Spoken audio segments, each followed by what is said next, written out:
Sumatera Barat akan mendalami sosok pemilik tambang galian C yang diduga menjadi pemicu peristiwa polisi tembak polisi di Solok Selatan, Sumatera Barat. Diketahui AKP Ulul Rianto tewas ditembak oleh AKP Dadang terkait kasus tambang ini pada Jumat 22 November. Di Reskrimum Polda Sumatera Barat, Kombes Pol Andri Kurniawan pada Sabtu 23 November mengatakan bahwa AKP Dadang masih akan diperiksa lebih lanjut.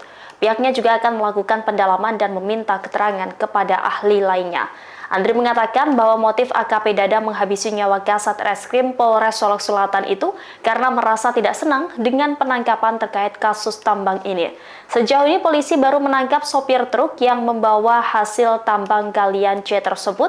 Sopir truk yang diamankan dalam operasi penegakan hukum diduga memiliki hubungan dengan AKP Dadang. Saat ini sopir truk itu masih ditangani oleh Polres Solok Selatan. Nantinya kasus ini akan dilimpahkan ke Polda Sumatera Barat. Secara terpisah, DPR RI turut menyoroti adanya dugaan backing tambang dalam kasus polisi tembak polisi. Anggota Komisi 3 DPR RI fraksi Golkar, Sudeson Tandra, menegaskan aksi backing tambang sudah menyalahi aturan. Terlebih, kini ada dugaan polisi membackingi tambang ilegal. Menurutnya, seorang anggota polisi seharusnya mengamankan, bukan membackingi. Download Tribun X sekarang. Menghadirkan lokal menjadi Indonesia.